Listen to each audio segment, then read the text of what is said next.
today's message you guys are going to love.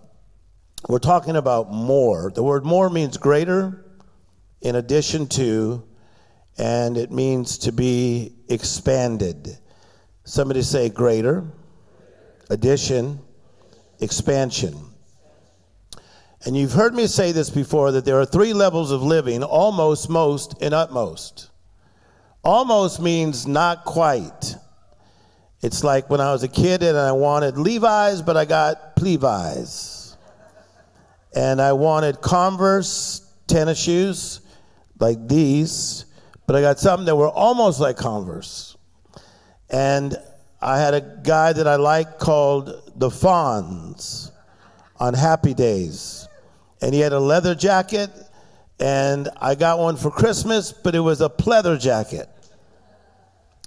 So all of us cry out for more, and the reason is because, to quote Kendrick Lamar, we have royalty in our DNA. And so the real you will always make a demand on the you that you become. So you want more in your physical life, more in your mental life, more in your social life, more in your spiritual life, more in your career, more in your family, more in your challenge.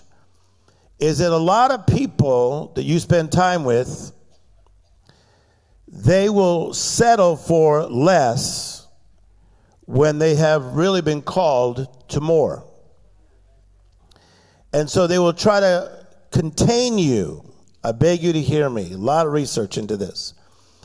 When I was a chaplain for the Oakland Raiders football team, at the time the coach was a guy by the name of John Gruden, who's back with the Raiders now. And he knows that I like strategies, so he used to say to me, Tim, you want to stay around while we're watching film on the game?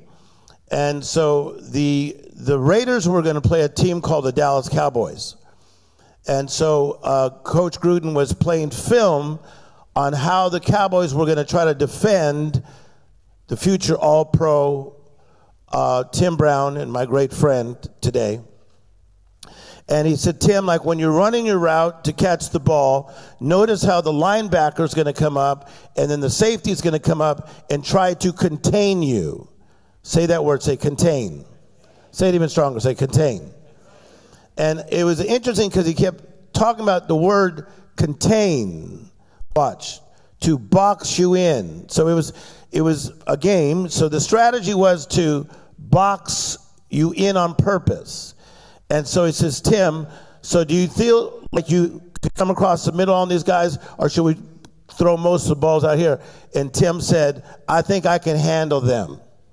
And then the whole team laughed because he's an all-pro. He was one of the greatest wide receivers of his time. So in life, there are people, places, and circumstances that are going to try to contain you. It's powerful, right? It could be through your parents who did not see life at the utmost level. It could be through somebody you date who tries to contain you. It could be a culture who tries to contain you. I go to Australia a lot, and they talk about in the culture that you're supposed to just kind of stay even and don't break through the barrier and become greater than the rest of the people. So what that is trying to do is trying to contain you. But I believe that God wants you to have more, greater, more addition, more expansion. Okay? So there's a scripture in the Bible that we started with last week. Then there came to Jericho. This is Mark chapter 10, verse 46. As Jesus and his disciples, together with a large crowd, were leaving the city, a blind man by the name of Bartimaeus was sitting by the roadside begging. So you got to understand this guy's life is almost. So number one, he's blind, and that was considered a stigma. We talked about that last week. The word stigma was a disgrace associated with a particular circumstance. It was a stain or a reproach of one's reputation. Because if somebody was blind at that time, because they didn't know any better, they thought I wonder why he's blind. Was it the mother's sin, or was it the father's sin, or was it his sin that caused this blindness to happen to him? So he had a stigma or a label on him. Now, the word label, as I said last week, means a tag or a marker that denotes your value. So if somebody has Gucci, then you go, ooh, whoa, look at that. Christian Louboutin, Louis Vuitton, that's a certain label that is associated in this culture as a higher standard. Mercedes-Benz, Bentley, Ferrari, Lamborghini. Are you with me? It's a certain stature. So this man had been labeled blind Bartimaeus. They didn't just call him Bartimaeus. They didn't call him Bartman. They did not call him B Money. Come on, somebody. They called him blind Bartimaeus. In other words, oh, that's just blind Bartimaeus. Who that guy? Oh, that's just blind Bartimaeus. Do you know there are some people that they see you through a lens that's not accurate? And they see you through a lens of, oh, that's just. But let me just help you with something for a second. I was doing a lot of research the last 2 weeks on the road about the life of Jesus. And he's a king, but he had a job as a carpenter. But he's a king, but he had a job as a carpenter. His father Joseph trained him to be a carpenter. From age 15 to 30, he was a carpenter. Stick with me, it's so powerful. But more was in him, but it wasn't his time to release his more. I'm going to help you. Because more is in you, and there's going to be a time for you to release your more. So he was raised, Jesus, in humble beginnings. He's a carpenter, which is a blue-collar job. He was not even a surgeon or a doctor or an attorney. He was a blue-collar worker from a blue-collar town, and he was a carpenter. So people tried to contain him and just wanted him to be a carpenter. You're a carpenter. You're a carpenter. You make chairs and you make tables, and you're a carpenter. But he was a king because his father said he was a king. He had the calling of a king, but he had not manifested himself yet as a king. Some of you are a queen, but you work at a restaurant. Some of you are a queen, okay, but you work for a boss that doesn't get it. But Jesus was a carpenter, but yet he knew he was a king. And he only kind of lets it out one time when he's 12.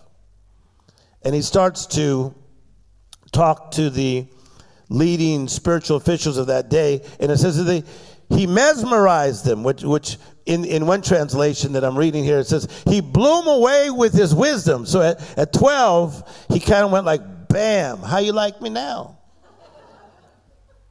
And most scholars say it wasn't a sin, but it wasn't planned. I think he couldn't help himself, and he just went, bam.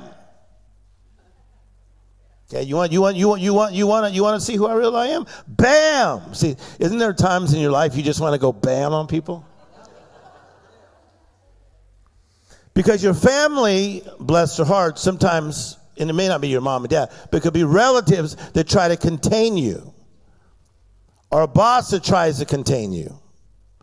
Or religion that tries to contain you. That's why Kanye said, I'm not going for the Christianity thing. And that's my line in his song, Stronger. And he said, I'm not a Christian. I said, yeah, you are. He goes, okay, then I'm a Christian and Christian Dior. That's my line. Because he said, no, I don't want to go that way because those people are going to try to contain me. Wow. So then Jesus starts to rise up, remember? And so when he's 30 years of age, he does his first miracle in John chapter 2, and he turns the water into wine. And then it's an interesting thing because when it gets back to his hometown, the people in the hometown are not too excited because they say, is this not Joseph's son, the carpenter? He is a carpenter.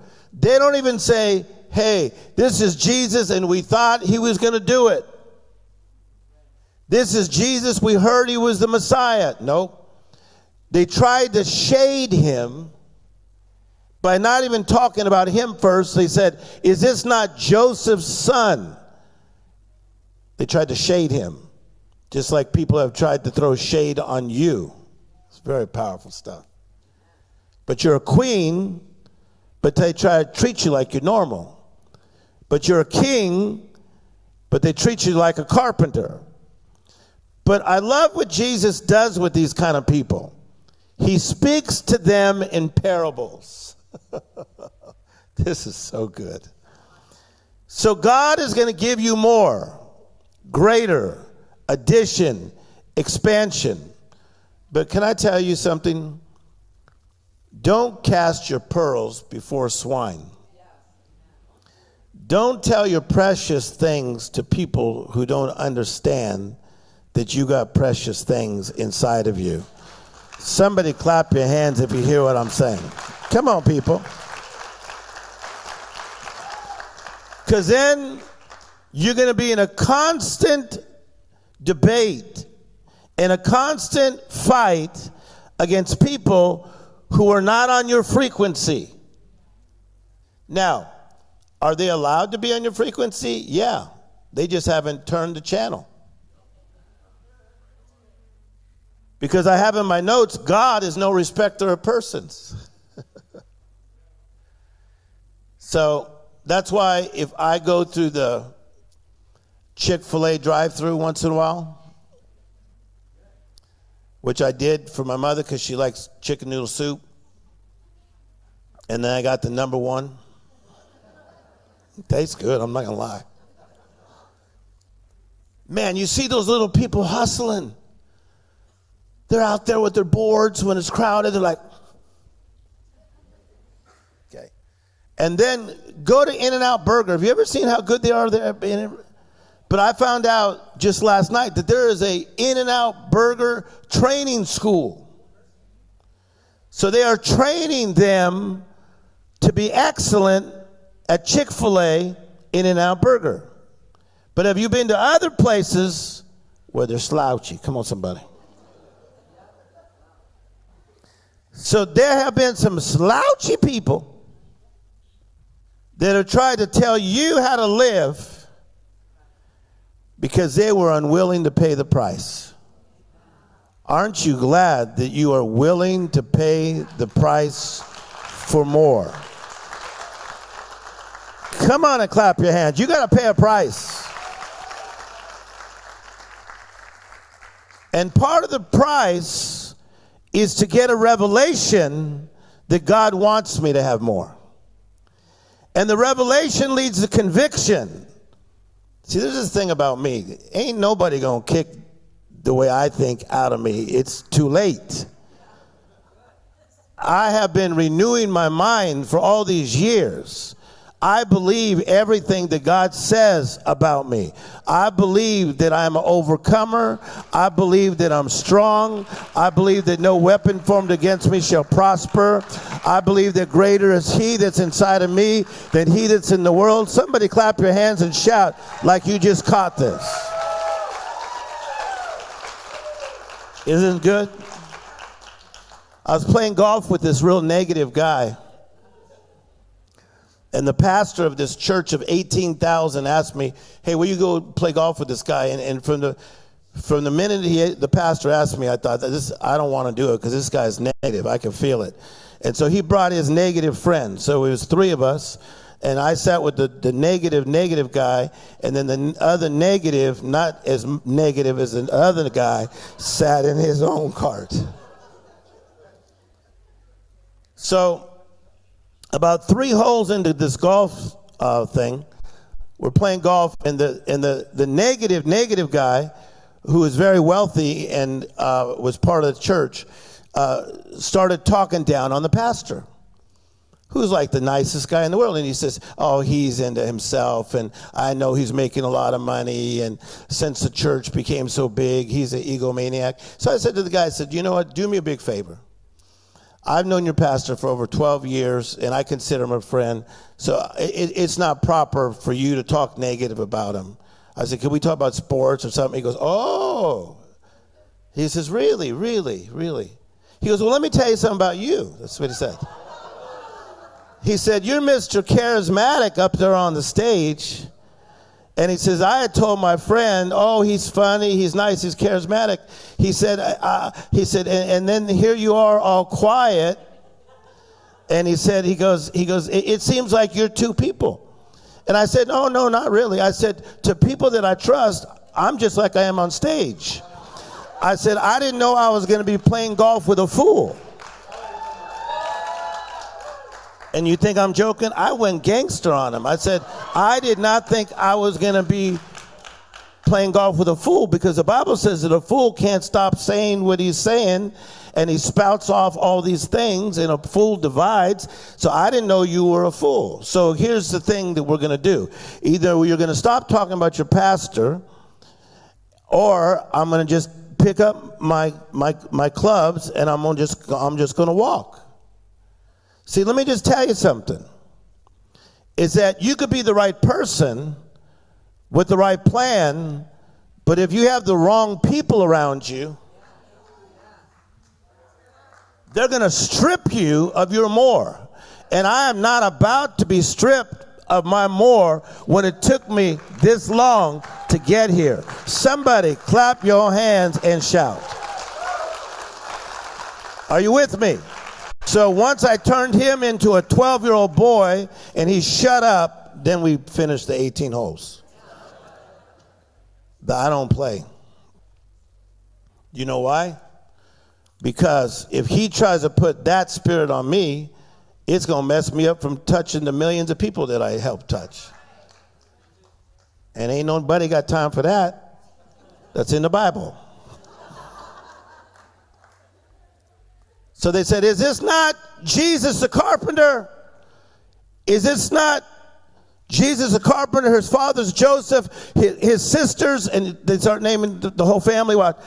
Is this not, this is always going to happen to you. Is this not, did I not, didn't they used to? Watch. Didn't they? Watch. Who do they think they are? Containment. Somebody's trying to contain your more. That's why some of you don't like going to Thanksgiving. Some of you need to put a whole football outfit on. Come on, somebody. With the helmet.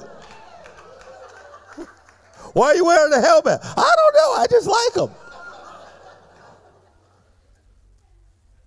Because everywhere you go, they're going to try to turn you back into a carpenter.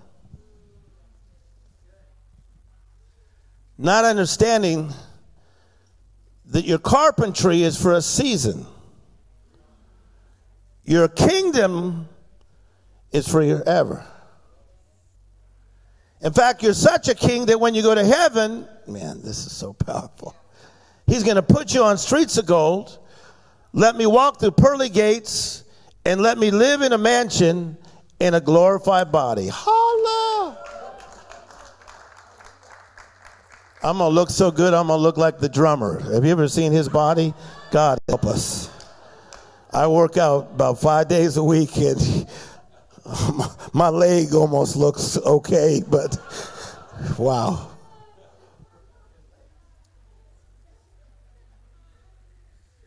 How many have felt that people at times have tried to contain you? Just lift your hands. Blind Bartimaeus. They try to contain him. He sees Jesus coming by. And the Bible says that when he heard that Jesus was coming by, he began to shout. Say shout. Jesus, Son of David, have mercy on me. In other words, don't leave me blind. Don't leave me in this almost life. Don't leave me stuck. Don't leave me. Don't leave me. Don't leave me. Don't leave me. Anybody in my family knows that it's constant that I have to go somewhere late at night because some person is in trouble. Either they're thinking about killing themselves or something bad has happened or some celebrity that just goes wild and they call Timstorey. This has been for like years of my life. And I'll go. And why are they screaming for me? Because they're looking for somebody that has an understanding of God, that God is more than what they are going through. Son of David, have mercy on me. What he's really saying is, don't leave me in less. Don't leave me in my less, because he felt more go by. Sometimes you don't know you're in the less until you encounter the more. You don't know you're missing God until you feel the presence of God like you did today. You don't know about the joy of God until you find somebody that's full of joy.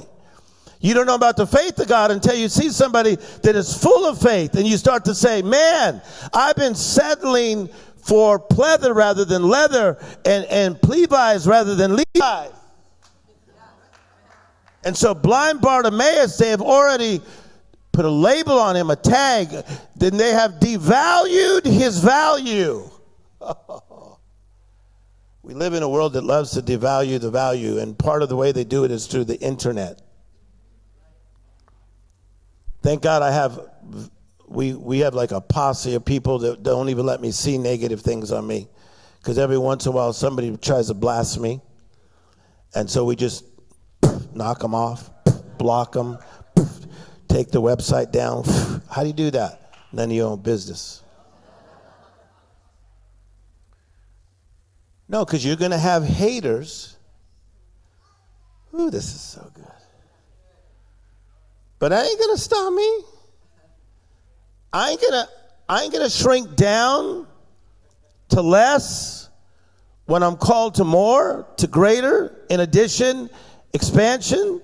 If Jesus did not just say, okay, you're right, I'm just a carpenter, I'll back down into that. No, he said no.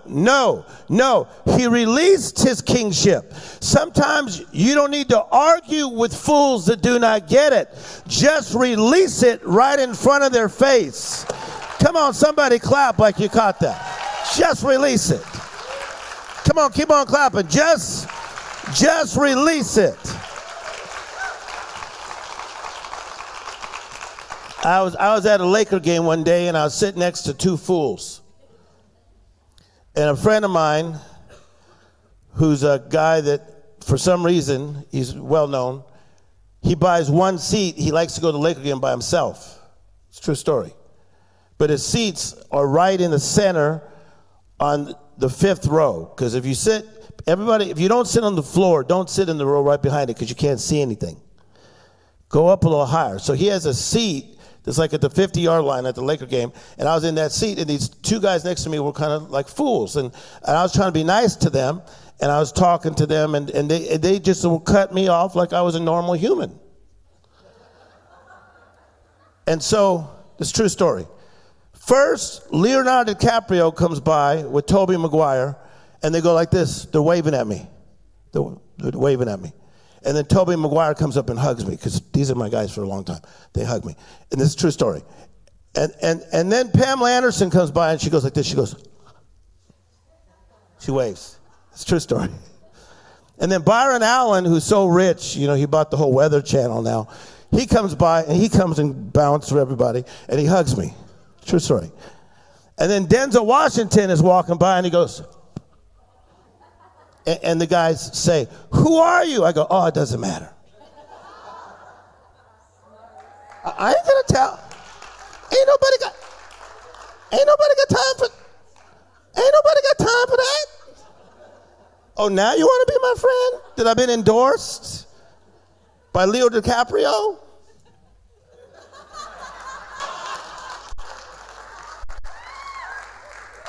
Come on, clap your hands. That was my Titanic.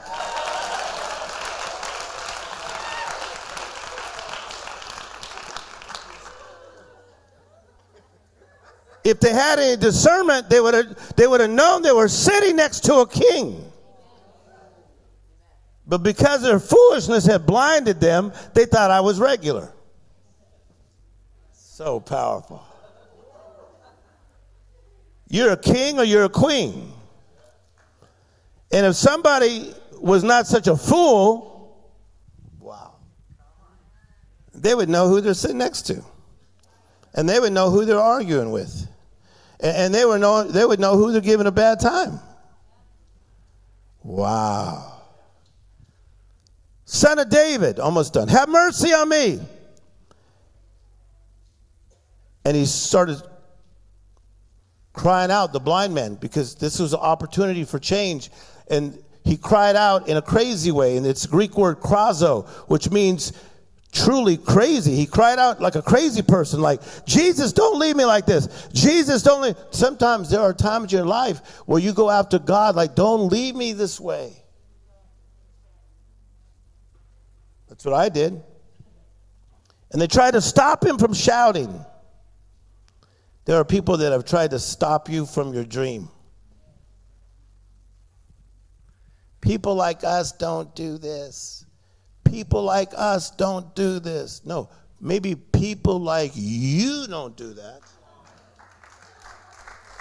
But people like me do that. At 3 o'clock, I'll be at our friend's house, Eden Sassoon. That's how you met me, Stanton. Best friends in the world, Stanton. You met me because Beverly and Eden brought you to see Timstorey at the Hollywood Bible Study. How many years ago was that? 20 years ago. They have a pretty famous dad, the Vidal Sassoon. And I was friends with the Sassoons, and they told me about this amazing guy, and his wife is even more amazing, and I'm the godfather to their daughter. And I'm going to Eden's at 3 in Beverly Hills because we're shooting a documentary. Now, and part of the thing with Eden is that she chose not just to live in her father's shadow of the great Vidal Sassoon. She's been stirred up to be herself. See, God has a calling on your life, and that calling is specific, and that calling is unique, and that calling is supernatural. Why don't you rise up to the high calling that's over your life? Somebody clap your hands. I'm done speaking. Come on.